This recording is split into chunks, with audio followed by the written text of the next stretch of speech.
Balancing the equation, balance क्यों करते हैं? What is the need of balancing the equation? ताकि ये लॉ को हम, law of conservation of mass को फॉलो कर सके, यानी कि mass of reactant before the reaction is equal to mass of product after the reaction, है ना? तभी आप बोलोगे कि nothing is lost and nothing new is gained, atom can neither be created nor be destroyed. समझ रहे हैं क्या बोल रहा हूं मैं? तो एक्चुअली इसमें ये तो पहला लॉ है, ऐसे अपन 4-5 लॉज पढ़ेंगे। और तो ये लॉस का मीनिंग क्या है कि जब भी हम केमिस्ट्री में कोई भी टाइप के रिएक्शन लिखते हैं या केमिकल्स को कंबाइन करते हैं या नए केमिकल्स बनते हैं, तो they all follow this 5 to 6 laws. उनके क्या क्या लॉज हैं जब वो कंबाइन होते हैं, तो किस टाइप के लॉज फॉलो करते हैं? जैसे कि O1/2 नहीं लिखते ना अपन कभी भी, या तो O2 होता है या तो सिंगल O होगा, मतलब वो होल नंबर्स में होते हैं। तो ये सारे लॉज होते हैं लिखने के, ठीक है? हम जब भी इक्वेशन बैलेंस करते हैं तो हम H2 + O2 गिव्स H2O लिखते हैं, तो हम इसको हाफ O2 नहीं लिखते। ये लिटरली लिखना गलत है, क्योंकि आप एक मॉलिक्यूल को और तोड़ नहीं सकते, एक एटम को और आप तोड़ नहीं सकते। मॉलिक्यूल या तो एक होगा या तो नहीं होगा, होगा तो 2 होगा या 3 होगा, 2.5 नहीं होता कुछ। तो हाफ का कोई कंसेप्ट ही नहीं है, always there is a whole number. तो 1 2 3 2.5 होल नंबर थोड़ी ना। समझ रहे हैं मैं क्या बोल रहा हूं? तो ये सारे लॉस को एक केमिकल कॉम्बिनेशन फॉलो करता है, ठीक है? सबसे पहला लॉ लिखना, first law of conservation of मास। ये हमारा पढ़ा हुआ है, 2 लॉ हमने पढ़े हैं क्लास 9th में या 10th में। लॉ ऑफ कंजर्वेशन ऑफ मास, इसमें हाइफन डाल के फटाफट स्टेटमेंट लिख लो।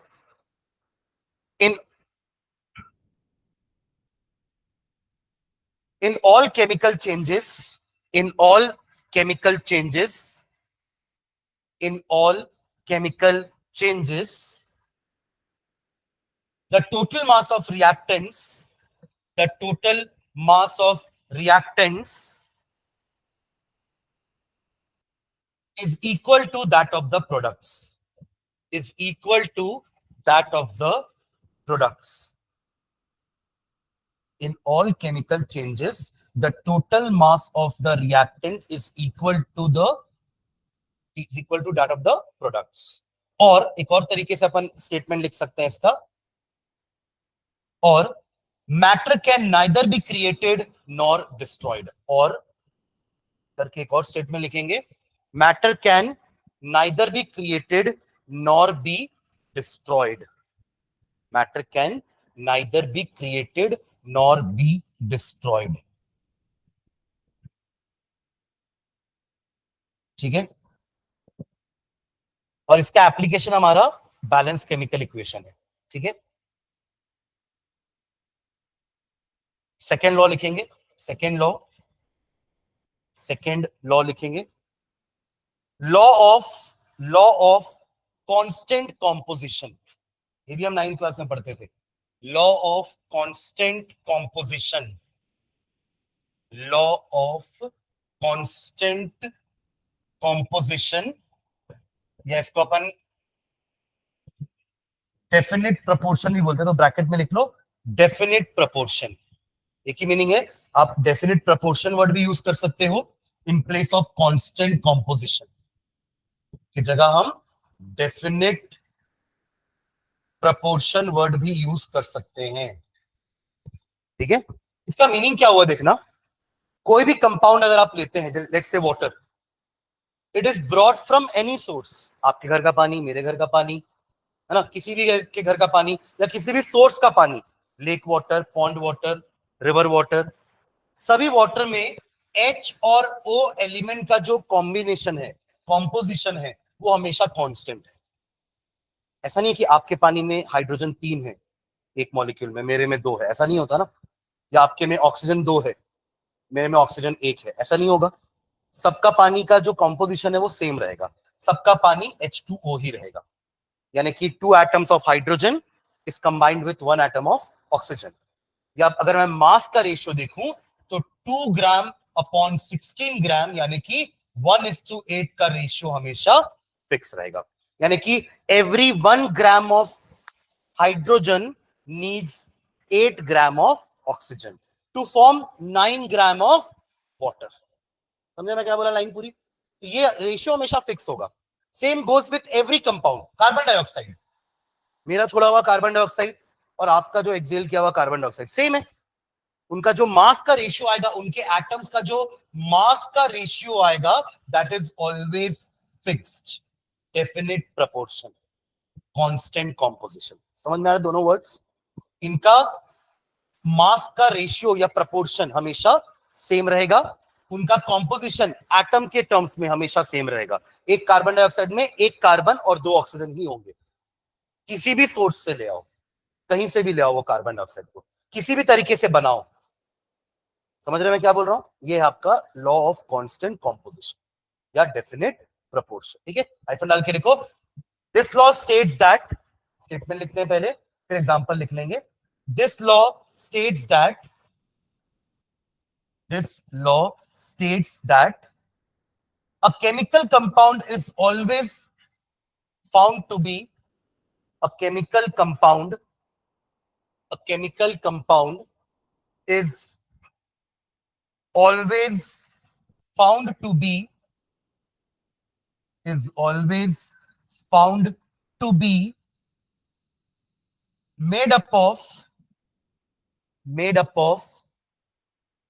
same element, made up of same element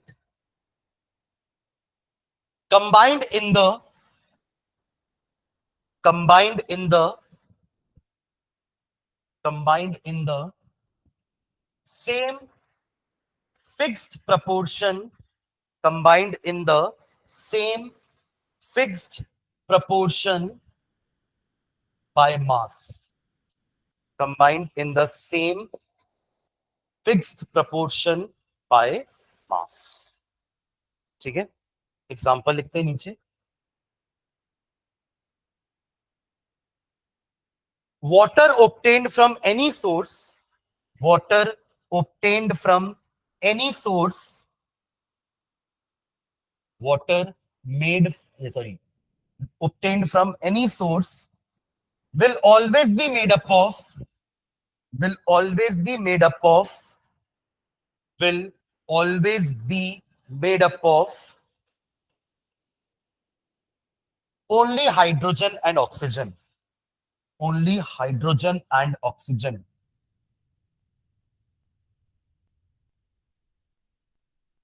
only hydrogen and oxygen combined in the same fixed ratio of, combined in the same fixed ratio of, combined in the same fixed ratio of, क्या लिखे ratio? 1:8, 1:8। समझ गए ना ratio कैसे आया? 2/16। 2 कहां से आया? हाइड्रोजन का मास 2 है, एक हाइड्रोजन का मास 1 है, बट ऐसे दो हाइड्रोजन है ना, तो 2 हो गया, और ऑक्सीजन का मास 16। कैंसिल होकर के सिंपलेस्ट रेशियो क्या बनेगा? 1:8। ठीक है, चलिए ऐसे आप कोई भी एलिमेंट ले सकते हो ना, सॉरी कोई भी कंपाउंड ले सकते हो और उनके एलिमेंट्स का मासेस का रेशियो निकाल के बता सकते हो कि ये रेशियो हमेशा फिक्स होगा। ठीक है, ओके चलिए नेक्स्ट, थर्ड लॉ। ये हमारे लिए नया है ना, ये दो तो अपन पढ़े हैं 9th क्लास में भी। थर्ड लॉ, देखिए third law, law of multiple proportions, law of multiple proportions, law of multiple proportion. चलिए पहले इसका स्टेटमेंट लिखते हैं फिर समझते हैं स्टेटमेंट वर्ड टू वर्ड। ठीक है, लिखेंगे। This law states that, this law states that, this law states that when two elements combine to form, when two elements combine to form, when two elements combine to form two or more chemical compounds, two or more chemical compounds, two or more chemical compounds। यहां तक guys समझ में क्या बोल रहे हैं अपन? जब दो एलिमेंट मिलके दो या दो से ज्यादा कंपाउंड बना रहे हैं, ऐसा तो ना कि दो एलिमेंट मिलेंगे तो हमेशा एक ही टाइप का कंपाउंड बनाएंगे। जैसे हाइड्रोजन ऑक्सीजन मिक्स करके H2O तो बनाते ही है, बट अगर आपने उसका अलग कंडीशन में रिएक्शन करवाया तो वो H2O2 भी बना सकते हैं, दैट इज हाइड्रोजन परऑक्साइड। यानी कि दो रिएक्शन है, ध्यान देना, H2 plus O2 combines to give H2O, ये एक रिएक्शन हो सकता है। कंडीशंस अलग अलग होंगी, हर कंडीशन में वाटर नहीं बनेगा ना, आप कंडीशंस चेंज करोगे तो प्रोडक्ट भी उसके अकॉर्डिंग चेंज होगा obviously.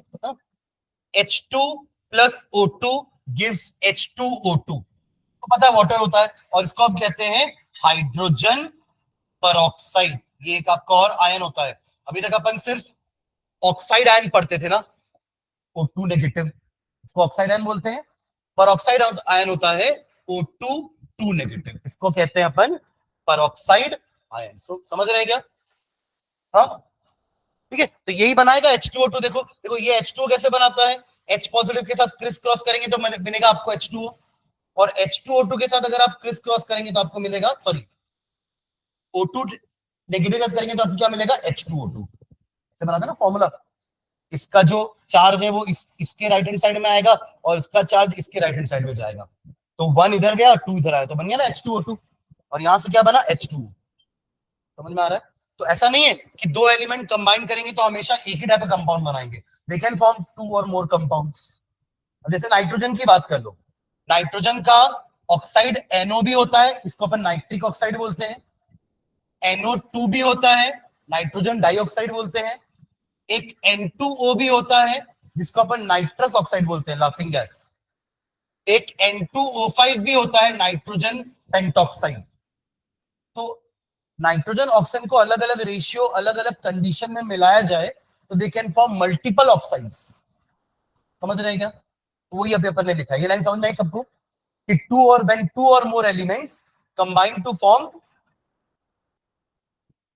To or more different compounds, chemical compounds, ठीक है, okay, chemical compounds, comma, then the masses of one of the elements, then the masses of one of the elements, then the masses of one of the elements, then the masses of one of the elements which combine with a which combine with a which combine with a fixed mass of the other, fixed mass of the other, comma, bear a simple ratio, bear, BEAR, bear a simple ratio to one another, bear a simple ratio to one another, bear a simple ratio to one another। अब इसको समझते हैं क्या बोल रहे हैं अपन। पहला line तो आपको समझ में आ गया था ना, कि when two elements combine to form two or more compounds, यहां तक क्लियर था। फिर क्या लिखा हमने, then the masses of, then the ratio of masses of one element which is combining with the fixed mass of other element bears a simple whole number ratio। अब समझते हैं, एग्जांपल को समझना, देखो, H2 plus O2 gives H2O and H2 plus O2 gives H2O2। Let's balance the equation।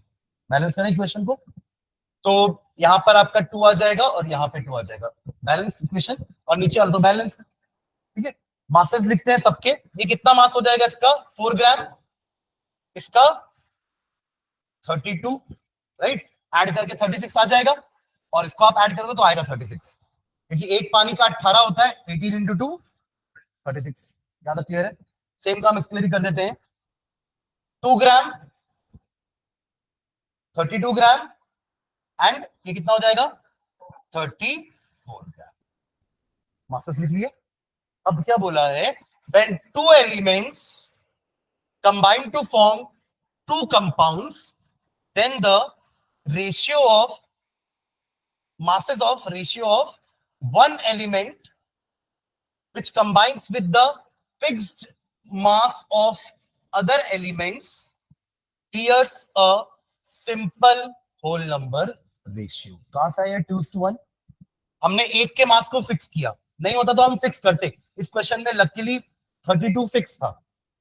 Oxygen का मास 32 fix है ना दोनों रिएक्शन में. क्या चेंज हो रहा है?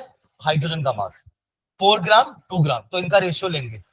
Ratio of one element, ratio of masses of one element which combines with the fixed mass of other element.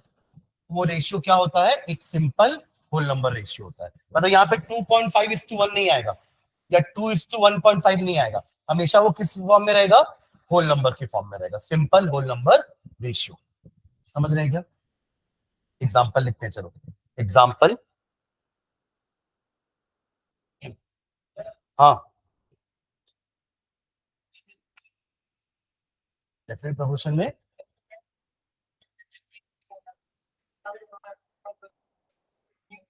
क्यों? NaCl का तो हमेशा 23:35.5 ही होगा ना. 35.5 होल नंबर नहीं है. पर देखो एक्चुअली 35.5 उसका मास होता भी नहीं है ना, वो तो एवरेज एटॉमिक मास है.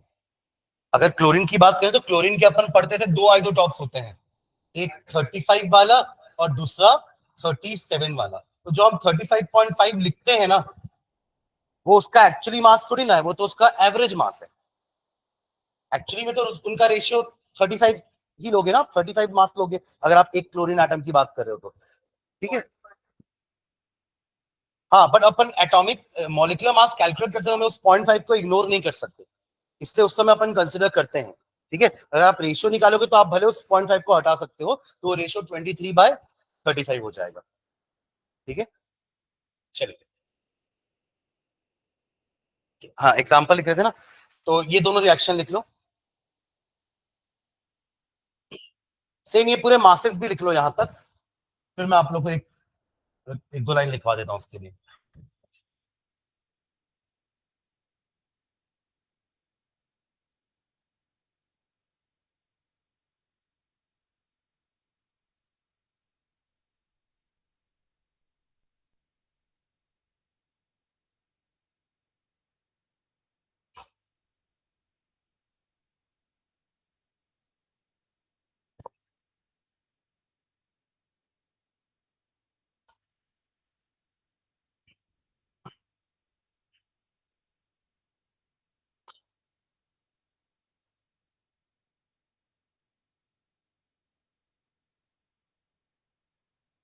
लिख लिए. चलिए इस एग्जाम्पल के लिए दो लाइन लिखते हैं, नीचे लिखना. In the above example, in the above example,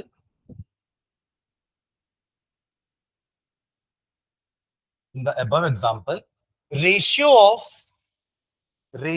of masses of hydrogen, ratio of masses of hydrogen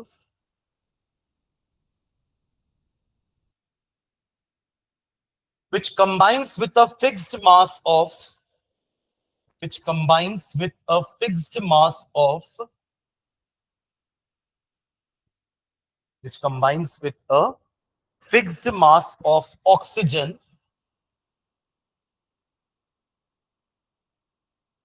that is 32 gram, that is 32 gram, comma,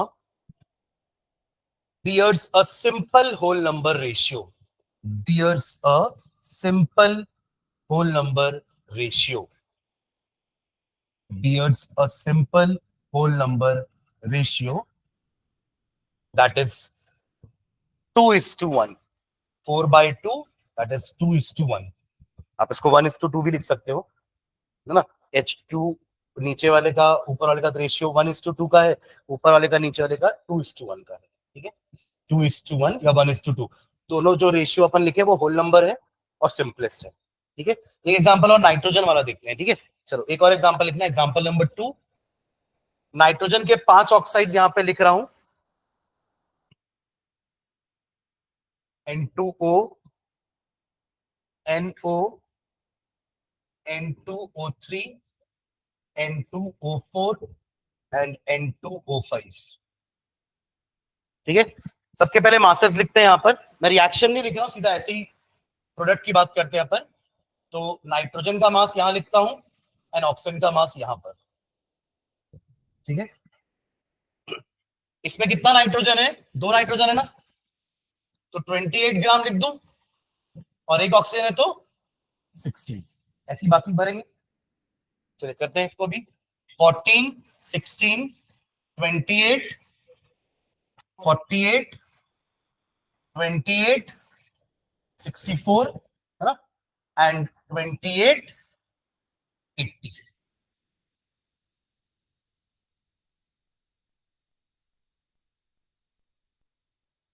done. किसी एक के मास को फिक्स करेंगे। अभी ऐसा नहीं है ना, जैसे इसके पहले वाले क्वेश्चन में हमको ऑक्सीजन का मास दोनों जगह सेम मिल गया था, 32, बट यहाँ तो ऐसा नहीं है।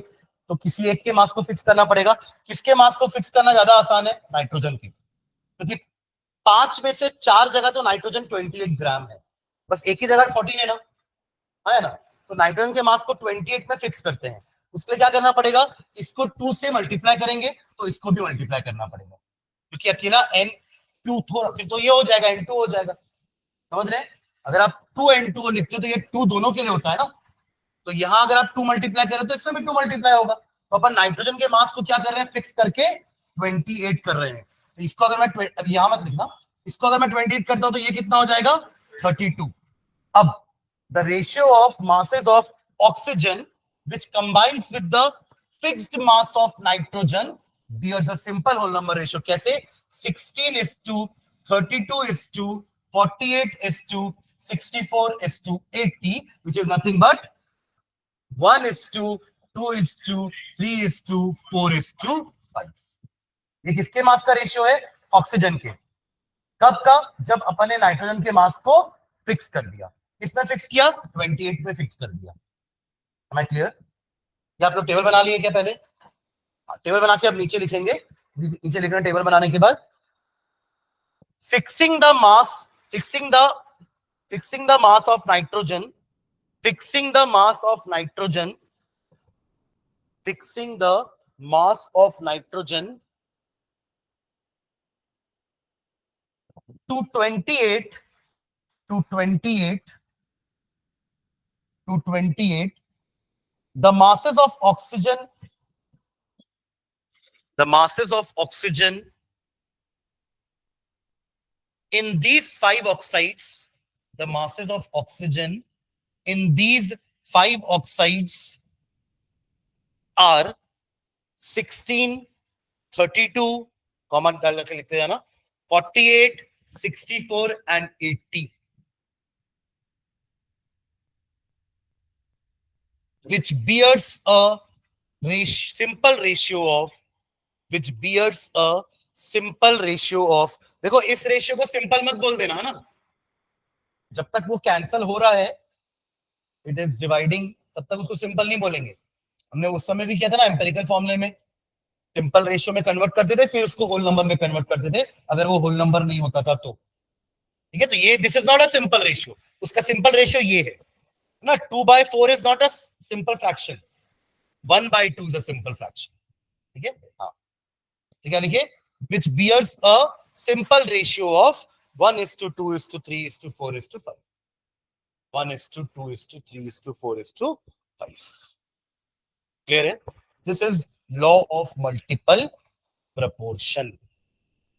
Done. Next, fourth law,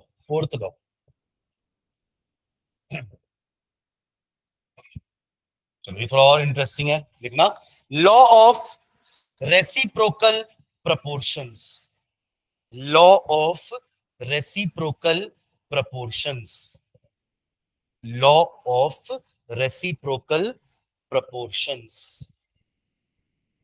चलो इसका स्टेटमेंट भी लिखते हैं, इसका स्टेटमेंट थोड़ा सा और टिपिकल है। इसके पहले वाला स्टेटमेंट समझ में आ गया ना, कि 2 एलिमेंट मिलकर 2 या 2 से ज्यादा कंपाउंड बनाएंगे, उसके बाद फिर एक एलिमेंट के मासेस का रेशियो, है ना, कब का मासेस का रेशियो? जब दूसरे एलिमेंट के मासेस को हमने फिक्स कर दिया है, तो उस समय पहले एलिमेंट के मासेस का रेशियो एक सिंपल होल नंबर रेशियो में होगा, ठीक है। चलो इसका स्टेटमेंट लिखते हैं। This law states that the ratio of masses of two elements, the ratio of masses of two elements, the ratio of masses of two elements A and B, capital A और B नाम देना, ये दो hypothetical element है, ए और B, अब ए और B नाम का कोई एलिमेंट नहीं होता ना, just hypothetical A B C ले रहे हैं अपन, तो the ratio of the masses of two elements A and B which combine separately, which combine separately with a fixed mass of the third element C, with a fixed mass of third element C, with a fixed mass of third element C, यानी कि दो element ए और B जब सी के साथ combine करते हैं, यानी कि जब एसी बनाएगा और जब बीसी बनेगा, कंपाउंड बन गया ना, तो fixed mass of third element C is either the same, is either the same, is either the same or some simple multiple, is either the same or some simple multiple of the ratio of the masses, of the ratio of the masses, of the ratio of the masses in which A and B combine, in which A and B combine, in which A and B combine directly with each other, in which A and B combine directly with each other, directly with each other. ठीक है, एक बार law को read करो.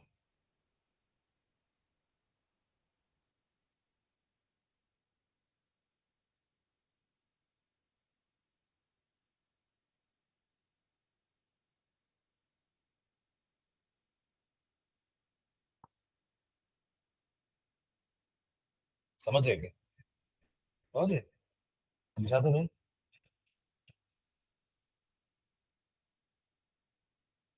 यहां हमको दो ratios निकालने हैं, दो बार रेशियो निकालने हैं, और वो दोनों रेशियो सेम भी हो सकते हैं, या उन दोनों रेशियो का जब रेशियो निकालोगे तो वो सिंपल होल नंबर में हो सकता है. एग्जांपल समझते हैं, चलो ध्यान ध्यान देना. मान लेते हैं वो तीन एलिमेंट कार्बन है, ऑक्सीजन है और हाइड्रोजन है, ए बी सी. इसको बीच में बनाया क्योंकि ये दोनों इसके साथ बनाने वाले हैं कंपाउंड, और आपस में ही बनाने वाले हैं. इन दोनों क्या कंपाउंड बनाते हैं? CH4, मीथेन, याद है वाला एल्केन का पहला मेंबर. ठीक है, इन दोनों क्या बनाते हैं? वाटर. और इन दोनों, समझ रहे हैं क्या? तो A and B combines with a fixed mass of C, उनका रेशियो निकालेंगे इनके मासेस का. The masses of A and B which combines with the fixed mass of C, पहले ये रेशियो निकालते हैं. आप समझ रहे हैं मैं क्या बोल रहा हूं? तो देखो इसमें क्या है, एक कंपाउंड का मीथेन है, दूसरा क्या है? वाटर है. पहले इनमें क्या करें अपन? हाइड्रोजन के मास को फिक्स करते हैं. इसमें क्या हो रहा है देखो, 12 कार्बन है और 4 हाइड्रोजन है. करेक्ट? 4 मतलब मैं काउंट नहीं कर रहा हूं, मैं उसके मास लिख रहा हूं ना. हमको रेशियो किसका निकालना है? मासेस का. यहां देखते हैं अगेन, यहां पे ऑक्सीजन कितना है? 16 एंड हाइड्रोजन कितना है? 2. यहां पे मैंने कार्बन लिखा है, ये हाइड्रोजन है, ये ऑक्सीजन है और ये हाइड्रोजन है. तो हाइड्रोजन के मासेस तो अलग अलग है ना. पहले हाइड्रोजन के मास को फिक्स करते हैं. तो किस पे फिक्स कर दें? ये 4 है तो उसको भी 4 कर देंगे. तो अगर ये 4 हुआ तो ऑक्सीजन कितना हो जाएगा? 32. डबल किए तो उसको भी डबल करना पड़ेगा. तो अब इन दोनों का रेशियो कितना हुआ? 12:32, यानी कि 3:8. समझे क्या? ये एक रेशियो आ गया. तो फिर से मैं स्टेटमेंट रीड कर रहा हूं. Masses of, ratio of masses of A and B when they combined with fixed mass of C, एक रेशियो निकल गया हमारा, वो कितना आया 3:8। ये रेशियो किस रेशियो के बराबर होगा, जिस रेशियो में ये कंबाइन कर रहे हैं उसके बराबर भी हो सकता है या सिंपल रेशियो में हो सकता है। तो इनका क्या कंपाउंड का रेशियो है, कार्बन 12 एंड ऑक्सीजन 32, कितना रेशियो है 3:8। ये रेशियो सेम आया ना, तो either they can be same, अभी सेम वाला ये एग्जांपल दिया मैंने, देखो ना आपके स्टेटमेंट में दोनों चीजें लिखी है, आइदर द सेम और some simple multiple of the ratio of masses in which A and B combine directly with each other। ये हो गया A and B combine directly with each other, और ये है A and B is combining with the fixed mass of C। उनका ratio देखो, दोनों में रेशियो अपन को A और B का ही निकालना है ना, जो नीचे के दोनों एलिमेंट्स है, ये जो रेशियो आया है ये भी इन्हीं दोनों का है, पर कब का रेशियो है, जब वो किसी तीसरे के फिक्स्ड मास के साथ कंबाइन कर रहे हैं तब का रेशियो है, और फिर ये भी इन्हीं का रेशियो है, पर कब का रेशियो है, जब दोनों आपस में कंबाइन करके कंपाउंड बना रहे हैं। Am I clear? ठीक है, चलो ट्रायंगल बनाओ, ये एग्जांपल नंबर 1। एक और एग्जांपल देखेंगे, पहले ट्रायंगल बना के कंपाउंड्स के नाम लिख लो बस, अभी आप लोग ये रेशियो शो मत लिखना ना, इसको मैं प्रॉपर सेंटेंस में लिखवाता हूं। अभी आप सिर्फ ट्रायंगल बनाएंगे, ट्रायंगल में COH लिखेंगे और तीनों के कंपाउंड्स के नाम लिखेंगे लाइंस के ऊपर, CH4, H2O and CO2।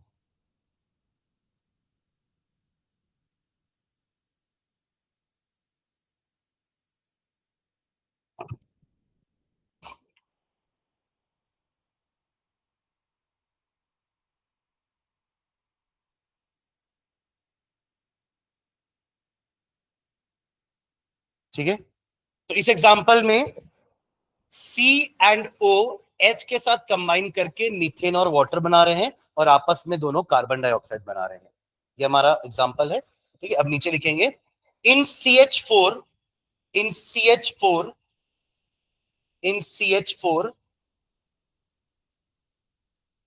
12 parts by mass, 12 तो उसका मास है ना, 12 parts by mass of carbon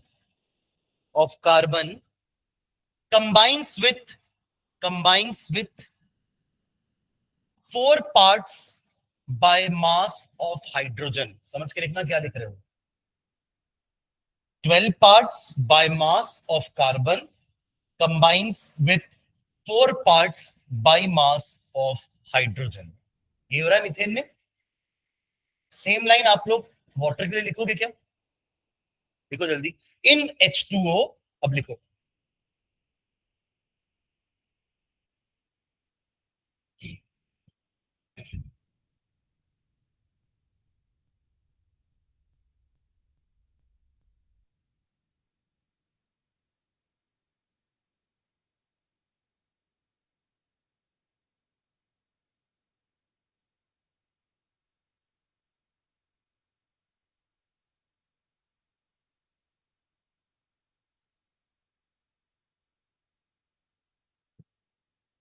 ठीक है, रीड कर तो जोर से।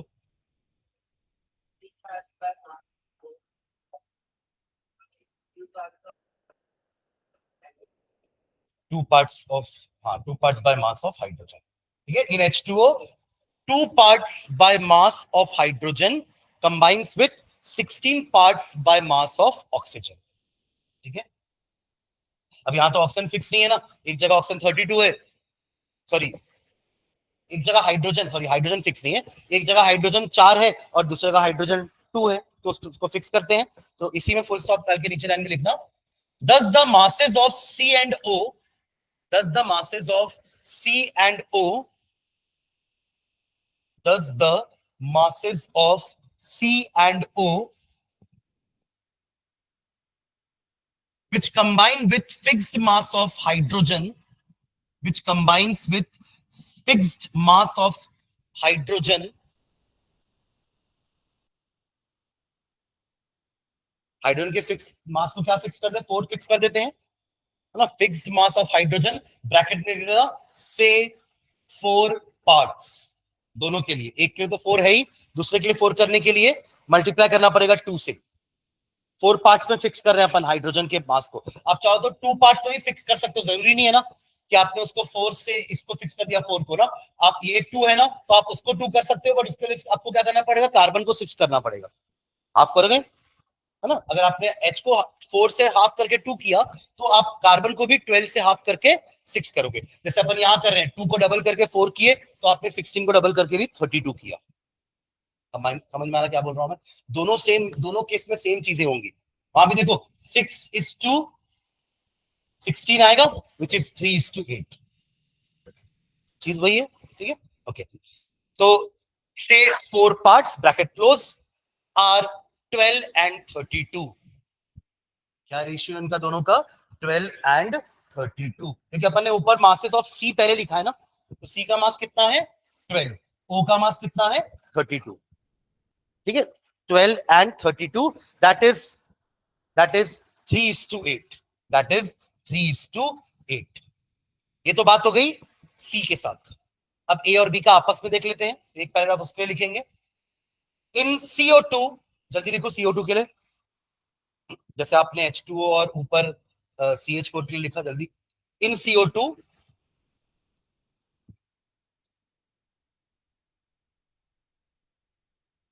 इन CO2,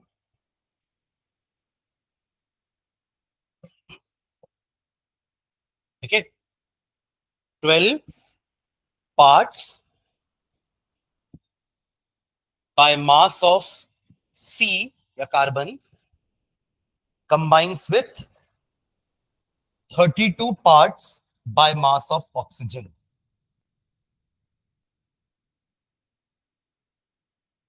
ठीक है, दैट इज, ये भी 3:8 आ रहा है, that is 3:8, which is same as the first ratio, which is same as the first ratio, which is same as the first ratio, यानी कि 1:1 हो गया। ठीक है, चलो एक एग्जांपल ऐसा लेते हैं जहां पे ये रेशियोज अलग अलग आएंगे, बट इनका रेशियो सिंपल होल नंबर ही होगा। जैसे इन दोनों का रेशियो 1:1 है, सेम होगा। अब ऐसा कुछ रेशियो आएगा जब अपन उनका रेशियो लेंगे तो भी वो सिंपल होल नंबर में होगा। ठीक है, चलो ये आप लोग बनाना पूरा, पर इसके लिए पूरा इतना बड़ा सेंटेंस नहीं लिखेंगे, अब तो हमको समझ में आ गया ना कैसे होगा। तो एक का मैंने आपको पूरा ऐसे सेंटेंस लिखवा दिया है, दूसरे का आप ऐसे भी कर सकते हो अगर आपको समझ में आ गया है तो। ठीक है, चलिए मैं आपको बता रहा हूँ ए बी और सी क्या लेना है। लीजिए, ए ले लो H हाइड्रोजन, बी ले लो O ऑक्सीजन, और सी को ले लो सल्फर।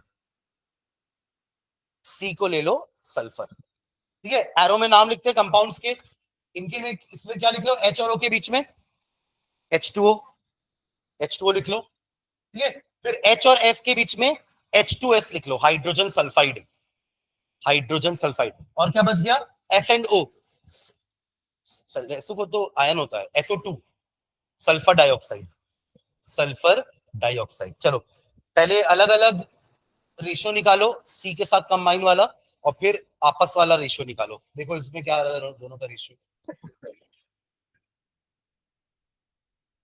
कंपाउंड्स बन रहे हैं हमारे वाटर, H2S एंड SO2।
तो है, सी कौन है, सल्फर।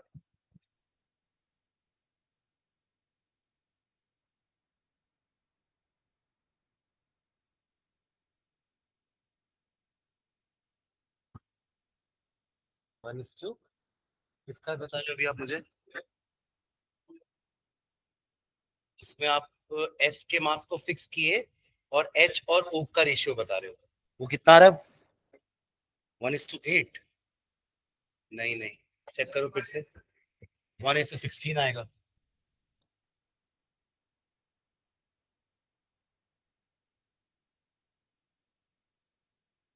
2/32 आ रहा होगा ना। यहाँ तो देखो आपको फिक्स करने की जरूरत नहीं पड़ी, पहले से फिक्स था ना। देखो दोनों का 32 कंबाइन होगा, यहाँ वो एग्जांपल नहीं लिखा हुआ है। S, H and O.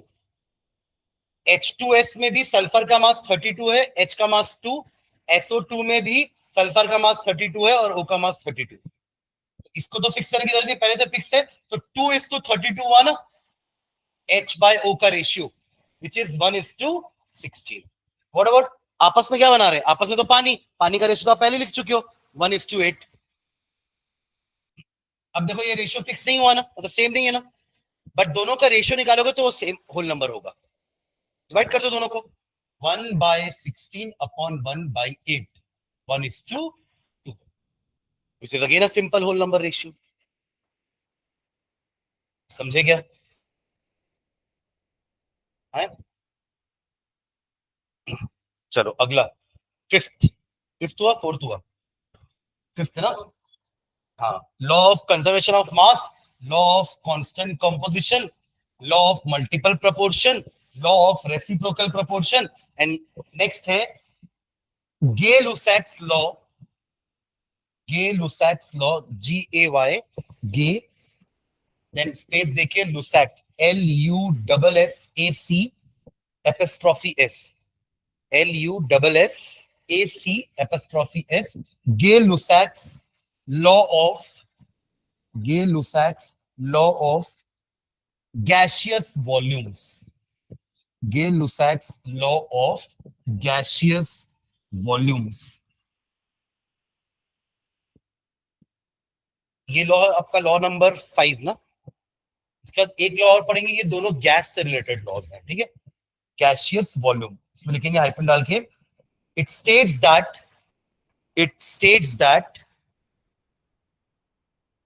when gases react together, when gases react together, when gases react together, they always do so in volumes. When gases react together, they always do so in volumes। Volumes में जैसे कि एक space घेरते हैं ना gas, तो gas की volume होती है। गैस का कोई फ्री सरफेस नहीं होता ना, तो आप गैस का सरफेस एरिया नहीं बोल सकते। आप एक सॉलिड का सरफेस एरिया बोल सकते हो कि एक सॉलिड रिएक्टेंट है तो उसका सरफेस एरिया होगा। एक लिक्विड का भी एक फ्री सरफेस तो होता है, but gases have got no surface, है ना, उसका वॉल्यूम होता है। तो they always react in volumes, है ना, विच bear a simple ratio, which bear a simple ratio to one another, which bear a simple ratio to one another, and to the volume of the products, and to the volume of the products।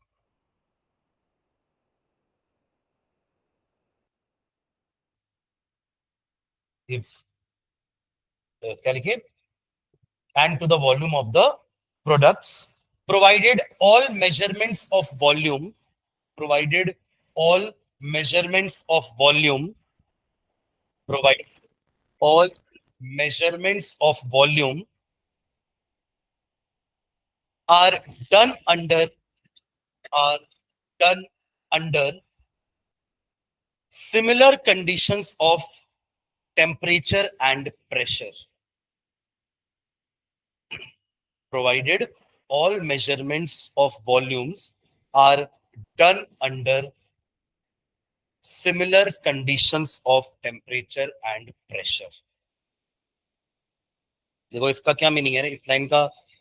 हाँ, हाँ STP नहीं, पर जो भी होगा वो same होना चाहिए, ठीक है। क्योंकि देखो अगर आपने इन दोनों में से एक को भी चेंज किया ना तो वॉल्यूम चेंज हो जाता है, ये हमने उसमें देखा था मोलार वॉल्यूम में, है ना। ठीक है, जो क्लास अटेंड नहीं किए थे मोलार वॉल्यूम की, उसको मैं उनको बताता हूं मैं। अगर आप प्रेशर बढ़ाते हो गैस पे तो उसका वॉल्यूम कम हो जाता है, समझ रहे हैं क्या। जैसे कि मैंने आपको पिस्टन का एग्जांपल दिया था, आपको याद है कि जो अपन जिससे साइकिल में हवा भरते हैं, that is a cylinder piston arrangement, जिसमें ये आपका सिलेंडर होता है जिसमें गैस होती है, और ऊपर से जो अपन लीवर पकड़ते हैं वो एक्चुअली पिस्टन है। उसको अपन ऐसा प्रेशराइज कर रहे हैं, प्रेशर लगा रहे हैं, तो जो भी गैस थी वो, जितनी गैस यहाँ पे थी ना उतनी गैस ही कंप्रेस होकर के इतनी जगह ले लेगी, अगर ये यहाँ तक खींच के आ गया तो। अब तो हमने यहाँ पे पाइप लगाया है तो इसलिए वो पाइप से आपके टायर में हवा चली जाती है, पर अगर यहाँ पे पाइप नहीं होता तो इतनी गैस कंप्रेस होकर इतनी जगह ले लेती। मतलब पहले गैस का वॉल्यूम इतना था, अब कितना हो गया, इतना सा। यानी कि आपने प्रेशर बढ़ाया तो वॉल्यूम क्या हो गया, कम। इसका उल्टा होता है, अगर टेम्परेचर बढ़ाओगे तो वॉल्यूम बढ़ जाता है, क्योंकि टेम्परेचर बढ़ाने पर काइनेटिक एनर्जी बढ़ती है मॉलिक्यूल्स की, and they again go far apart, और जितना दूर जाएंगे वॉल्यूम और बढ़ता जाएगा। तो इसलिए टेम्परेचर और प्रेशर को कांस्टेंट रखते हैं जब भी हम गैसेस की वॉल्यूम को मेजर करते हैं। पर आपको पता है बार बार आपको अलग अलग रीडिंग मिलेगी। अगर आप प्रेशर को कांस्टेंट नहीं रखोगे, प्रेशर अलग अलग बार बार चेंज होता जा रहा है, तो गैस की वॉल्यूम भी बार बार चेंज होती जाएगी। टेम्परेचर को कांस्टेंट नहीं रखोगे तो अगेन गैसेस का वॉल्यूम चेंज होता रहेगा। इससे कभी भी जब हम गैसेस के वॉल्यूम को मेजर करते हैं ना, कभी भी, तो हम प्रेशर टेम्परेचर को कांस्टेंट रखते हैं, भले कितने में भी रखो, वो क्वेश्चन नहीं है यहाँ पर, बट कांस्टेंट रखते हैं। क्योंकि अगर बार बार चेंज होगा तो प्रेशर वॉल्यूम चेंज होता रहेगा ना, तो आपकी रीडिंग कभी फिक्स नहीं बैठेगी, समझ रहे हैं। हाँ, तो जब भी गैसेस की वॉल्यूम का आएगा तो अपन हमेशा टेम्परेचर और प्रेशर को फिक्स करेंगे। हाँ, जब टेम्परेचर प्रेशर को फिक्स करके एसटीपी में रख देते हैं, यानी कि temperature 0 degree and pressure 1 atm, तब वो वॉल्यूम की वैल्यू 22.4 लीटर होती है। ये हमने पढ़ा है मोलार वॉल्यूम। किसी भी गैस का, किसी भी गैस का अगर मैंने 1 मोल लिया है ना, और टेम्परेचर एसटीपी है, स्टैंडर्ड टेम्परेचर एंड प्रेशर, तब उसका वॉल्यूम कितना होगा, 22.4 लीटर। वो ऑक्सीजन गैस हो, वो नाइट्रोजन हो, वो हाइड्रोजन हो, या वो कार्बन डाइऑक्साइड क्यों ना हो, अगर वो गैस है और 1 मोल है तो उसका वॉल्यूम कितना होगा, 22.4 लीटर। ये हमने पढ़ लिया है पहले ही। एक्चुअली लॉज हमको पहले पढ़ने चाहिए थे, पर मैंने आपको थोड़ा सा इंटरेस्टिंग पार्ट पहले पढ़ाया, मोल कंसेप्ट, वो थोड़ा सा इंटरेस्टिंग था, उसमें कैलकुलेशन था, हमको मजा आया करने में। नहीं आया, समझ में आएगा तो आया होगा मजा, नहीं समझ में आएगा तो डिफिकल्ट लगा होगा, ठीक है। वरना बहुत इजी है मोल कंसेप्ट अगर समझ में आए तो, क्योंकि उसके अगर कंसेप्ट समझ में आ गया तो हम किसी भी टाइप के क्वेश्चन बना सकते हैं। हमने बहुत टाइप के क्वेश्चन बनाए हैं ना मोल कंसेप्ट के, ठीक है। पर पहले एक्चुअली हमको ये लॉस पढ़ने थे, पर ठीक है कोई बात नहीं, हमको अब रिलेट कर पा रहे दोनों चीजों को हम, ठीक है। चलो एग्जाम्पल लिखो एक इसका, H2 plus Cl2 gives 2HCl. H2 plus Cl2 gives 2HCl. ये सारी गैसेस है। अपन कैसे रिप्रेजेंट करते हैं गैस को अपने रिएक्शन में, ब्रैकेट में G, आप क्या बोले, ब्रैकेट में G लिख करके, याद है ये 10th में पढ़ते थे अपन, है ना। To make our reaction more informative, हम ऐसे उसके स्टेट्स ऑफ मैटर को भी राइट हैंड साइड में ब्रैकेट के अंदर लिख सकते हैं, ठीक है। अब देखो बैलेंस इक्वेशन, तो 1 volume of hydrogen combines with 1 volume of chlorine to give 2 volume of HCl। मैं अभी वॉल्यूम वर्ड यूज कर रहा हूं क्योंकि वॉल्यूम की बहुत सारी यूनिट होती है ना। You can use litre, you can use ml, you can use metre cube, you can use centimetre cube, तो वो कोई भी यूनिट हो सकती है। तो वो मैं यूनिट नहीं स्पेसिफाई कर रहा हूं अभी, मैं वॉल्यूम को वॉल्यूम रहने दे रहा हूं, ठीक है। तो 1 volume of hydrogen gas reacts with 1 volume of chlorine gas to give 2 volumes of hydrogen chloride gas. This is not acid. gas लिखा है ना, तो वो हाइड्रोजन क्लोराइड है। दोनों का फॉर्मूला सेम होता है ना, HCl gas and HCl aqueous, but दोनों में डिफरेंस है। ये एक हाइड्रोजन क्लोराइड गैस है जो कि जब तक मॉइस्ट है, सॉरी जब तक ड्राई है, जब तक वो एसिड नहीं है। याद है आपको, dry hydrogen gas is not acidic, It will not turn blue litmus paper into red. पर अगर आपने इस गैस को मॉइस्ट कर दिया, गीला कर दिया, तब उसमें H पॉजिटिव आयंस निकलेंगे and that will make that gas acidic, और अब वो बन जाएगा हाइड्रोक्लोरिक एसिड. दोनों का फॉर्मूला सेम है बट नाम और नेचर अलग है. हाइड्रोजन क्लोराइड गैस है which is non-acidic, and hydrochloric acid is an acid which is in its aqueous form, और ये एक एसिडिक नेचर का सॉल्यूशन है. समझ में आ रहा है क्या? ठीक है. तो one volume combines with one volume to give two volume. Ratio क्या हो गया? 1:1:2, which is a simple whole number ratio. समझ गए क्या? लिख लो ये एग्जांपल.